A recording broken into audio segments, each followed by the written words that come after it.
Amid ongoing unrest in Bahrain, the regime's cracking down on non-violent protesters, as well as people who have been helping them. A group of doctors are on trial after treating wounded anti-government demonstrators last year. RT's Paula Sleer has the latest. The Bahraini regime is going ahead with the retrial of 20 medics who are charged with trying to overthrow the government. The medics, who include among them world-renowned surgeons, were treating wounded protesters during the violent crackdown last year.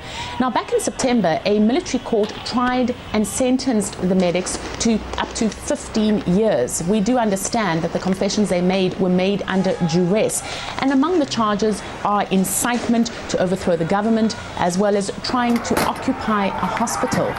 Now, friends and supporters of the medics had hoped that they would be acquitted because of the international scandal of this case, and also because recently King Hamad has gone on record in saying and praising the recent reforms being implemented in the country. He also said that they were significant. But what we're seeing here is a retrial, although it is happening in a civilian court. It does suggest that the regime is not ready to implement any kind of reforms or any kind of concessions. And it is causing alarm bells, with many people saying that if such a trial had to happen, for example, in Syria or in Iran, Western governments and Western media would make a huge media frenzy around it.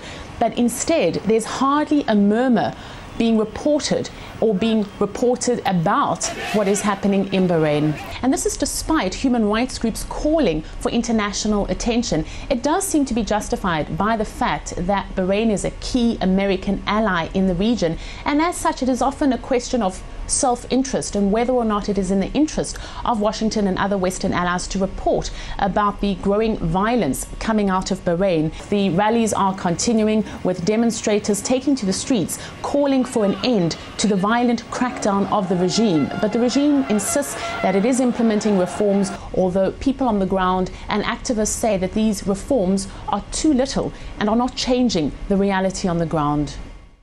RT's Paula Sleer reporting there. Well, meantime, correspondent with Global Research, Finian Cunningham, he was in Bahrain and witnessed some of the doctors treating the wounded during the crackdown. He thinks that Bahraini regime is persecuting the medics simply to keep them silent.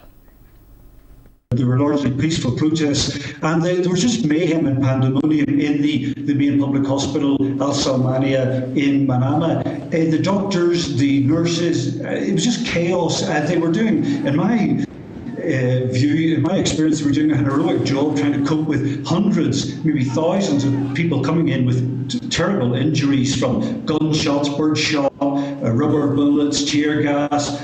And the thing is that I think why the regime has particularly targeted the medics is because they are the frontline witnesses to really horrendous violations of human rights. They are the preeminent witnesses to what the Bahraini regime and their Saudi backers perpetrated against peaceful civilian demonstrators. So in that way, the medics must be gagged, must be intimidated, and I think that's what's behind this agenda to prosecute these doctors in this kind of disgraceful show trial procedure.